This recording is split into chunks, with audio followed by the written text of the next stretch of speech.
dumako na muna tayo mga kababayan dito kay Inday Sara Duterte. No? Dahil pauwi na, mag-backtrack muna tayo mga kababayan. Kailan ba naumpisahan na medyo nawalan ng gana sa ating Vice Presidente mga bossing? Ako, natatandaan ko, isa sa dahilan kung bakit po nawawalan ng gana ang sambayan ng Pilipino kay BP Sara, mga bossing, sa mga Duterte, ay dahil po doon sa pagiging pipi nila, no? O hindi makapagsalita o walang komento patungkol po, mga kababayan, doon sa West Philippine Sea, mga bossing. O di ba? Yan yung diyan nag-umpisa lahat eh. Diyan natin medyo napansin, saglit lang. Bilang isang Vice Presidente, sa tingin natin napakadali namang magkomento patungkol sa West Philippine Sea at walang kahirap-hirap po, mga kababayan. Kasi bilang isang Vice Presidente, ikaw dapat ang nangunguna, no? Dalawa kayo ng Pangulo na nangunguna na ipaglaban ang ating mga karapatan. Lalong-lalo na po sa ating sa ating mga teritoryo, mga bossing. Ngunit subalit datapwat, doon tayo nalungkot. No? Walang nasabi ang Vice Presidente. At ang tanging nasabi ho nila, mga kababayan, with backup ni Kuya Polongski. Ang pagkomento sa West Philippine Sea ay hindi trabaho ng Vice Presidente. Nalungkot tayo doon, mga kababayan. Biruin nyo naman ho, tayong mga Pilipino. Napakasimple lang, atin ang West Philippine Sea. Tayo ang may-ari ng West Philippine Sea. Pero sa kanila, wala tayong marinig man lang na pakikipaglaban po para sa West Philippine Sea. Ano ba naman yun? At maririnig pa natin doon sa mga DDS, mga boss, naku po, lagot. Ibigay na lang yung West Philippine Sea. Kanila na lang yung West Philippine Sea. Tubig lang yan. Diba? Sabi ni Ariel Salinas, puro magkano ang bayad sa'yo. No, halatang walang alam ang mga DDS. Dito nga, hindi sila makasabay. Napakasimple na lang yan eh. Diba? Hindi nila maipagtanggol eh. At hindi nila masabi kung bakit nasasabi nila na hindi trabaho ng Vice Presidente ang pagkokomento sa West Philippine Sea. Alam nyo ho, mga kababayan, kung ito lang po talagang West Philippine Sea na ito, ay tinindigan na ng kanyang ama na si dating Pangulong Duterte, simulat sa pool pa lang po, no? Kumbaga, less trabaho na nga si Digong dito eh. Bakit ho, mga bossing? Less trabaho na ang dating Pangulo kasi natrabaho na, no, bago matapos ang termino ni Noynoy Aquino.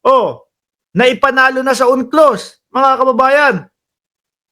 Kaya lang, para po kay dating Pangulong Duterte, yung pagkakapanalo doon sa UNCLOS, mga bossing, papel lang. Etong West Philippine Sea, tubig lang. Yung mga maliliit na mga isla doon na binubuo ng mga bato, buhangin lang, bato lang, buhangin lang. Umabot na nga po sa punto na ang China, dahil nga ganun silang magpalakad, no? Dahil ganun ang reaksyon nila sa West Philippine Sea, umabot na po ang China sa pinapasok na po ang ating bayan. Biruin mo yung mga helicopter ng China nung panahon ng dating Pangulong Duterte. Naliligwiran yung yung mga maliliit nating mga isla. No? Ano ang sagot ng dating Pangulong Duterte? Kumbaga, bato-bato lang yan eh. Ganun lang ho. Hindi yun, mga kababayan. Kahit wala tayong makukuha, walang magiging benepisyo doon sa napakaliit na mga isla na yon, mga boss chief amo sir, ang usapan po dyan ay lumalagpas sa teritoryo ng Pilipinas. Di ba? Pero ang dating Pangulo, ano lang yan? Bato lang yan. Tubig lang yan. Nasa susunod, di ba, Janelle Van der Herst, nasa susunod, mga kababayan, dahil sabi ng China, nakapasok tayo kahit na 1 milya. Walang sumita sa atin. Bukas, subukan natin. 3 milya naman ang pasukin natin. Wala ding sumita ulit. Alam nyo naman po yung mga yan, abuso yan, mga bossing. Hanggat may pagkakataon, gagawin nila. Tingnan nyo na nga lang po, yung pagtatayo ng mga estruktura doon sa ibang mga isla. Sinuga pa ho, mga kababayan, di ba? So yung estilo ng dating Pangulong Duterte, wala yun, lalamunin ho yun ng China, mga kababayan. Lalamunin na sasabi, o sige kasi hindi naman sila nanita eh. Pinabayaan lang nila tayo na isang milya lang yung napasok natin. Bukas 3 milya, bukas 7 milya. Oh, hanggang sa umiikot na ho sa loob ng bansa natin. Walang sumisita. Di ba? Pero ho, mga kababayan, ang ipinambabala nila ngayon, tingnan mo si Bongbong Marcos, isinusuong tayo sa giyera. Di ba? Yung mga DDS, sigaw? Naku, ito si Bongbong Marcos, tingnan nyo ang ginagawa sa mamamayang Pilipino. Hinahayaan na magkaroon ng giyera, hinahayaan na magkaroon ng digmaan. Nung Tatay Digong ang nakaupo, walang ganyan, tahimik.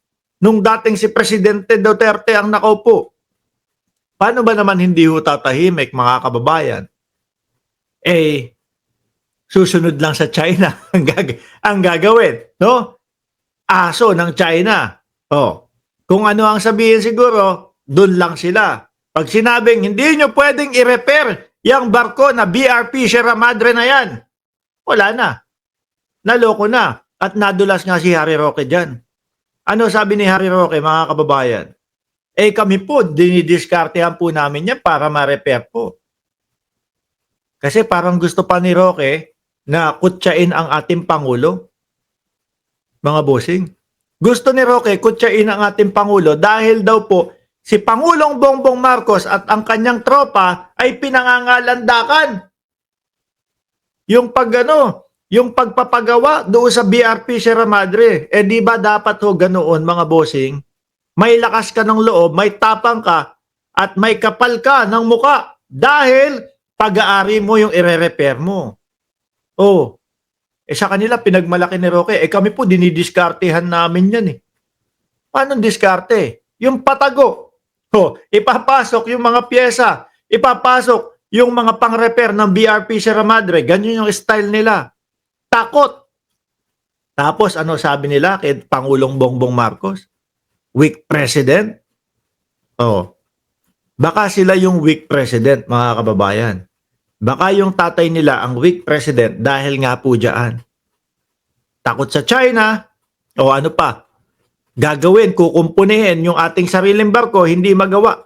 Kailangan patago pa. Pero si Pangulong Bongbong Marcos, dahil alam niya, karapatan natin yan at alam niya na sa atin yan at nakasadsad yan sa mismong bayan natin, gawin natin yan. Kaya lang, mga bossing, ang naiisip ko dito, kung bakit hindi ho makapagsalita si Inday Sara Duterte about West Philippine Sea. Kasi nga naman, kapag ka nagsalita siya tungkol dyan sa West Philippine Sea, baka sabihin ng China, yung dating nakaupong presidente, tatay mo, hindi kami kinakalaban. Baka may mabukong napagkasunduan na. Kung sakali nakakampi si Inday Sara Duterte sa mga Pilipino o sa Pilipinas. Pag sinabi niya, amin ang West Philippine Sea, huwag niyong pakialaman yan, China. Baka may masabing hindi maganda yung mga yung China, si Xi Jinping. Kaya naman, ang lagi nating naririnig sa Vice Presidente, Ching Chung Sang Seng Song Sang, no, kapag yung Chinese New Year. 'Di ba? Pagka siya naging pro-Pilipino, baka makarating kay Xi Jinping, magalit. 'Di ba? Pagka naman siya naging pro-China, kanila na yan, tubig, o maging parang dating Pangulo Duterte, lalo silang mahahalata. Naku po, yung 2028 na election po para sa pagka-presidente, magbababay yun, lilipad palayo kay Inday Sara Duterte. Kaya, kahit siguro, mga kababayan, anong pit-pit natin dito, kahit na anong pilit natin, magkomento ka naman doon sa West Philippine Sea. Malabo pong magkomento to. Kasi kahit saan magkomento, kahit saan pumanig, yari. No? may kalalagyan ho, mga kababayan. Pero ewan ko lang ngayon, baka sakali magkomento na ang Vice Presidente, total pauwi o pabalik na o nakabalik na. 'Di ba? Baka sakali na magkomento na 'yan. Hindi nyo binigyan ng hindi nyo binigyan ng ano ba 'yon? Asylum ang tatay ko Hindi nyo pa pinarating dyan sa China O sige, magsasalita na ako sa West Philippine Sea. Pero yung sinasabi nila na si Presidente Marcos ang umano sa kanila, Tomb Raider, hindi Tingin ko China No? Tingin ko China Bakit? Ayun nga, bali-balita na hihingi ng asylum sa China Sabi ng China, hindi, walang katotohanan yan. Kasi wala namang pinilapan na form ang dating Pangulong Duterte. Paano makaka-fill up ng form? Hindi nga pinarating sa China. Hanggang Hong Kong lang. Di ho ba, mga kababayan? Yan ang tingin ko tungkol dyan sa hindi pagsasalita ng Vice Presidente tungkol po sa West Philippine Sea. Hindi niya trabaho yun. Bilang isang Pilipino na lang po, BP. Di ba? Bilang isang mamamayang Pilipino, ano ang masasabi mo patungkol dyan sa West Philippine Sea? Kaya lang wala talaga. Malabo po nating mapagsalita ang Vice Presidente patungkol po sa mga bagay na yan. Magsalita ng pro-China siya, wala. Yari sa Pilipino. Magsalita na pro-West Philippine Sea siya at atin ang West Philippine Sea, lagot naman kay Xi Jinping. Di ba? Simple lang i-analyze yung problema nila. Akala nila hindi natin sila mababasa, no? No comment ang BP kasi hindi trabaho ng Vice Presidente ang magkomento diyan. Ano ba na masagot 'yun?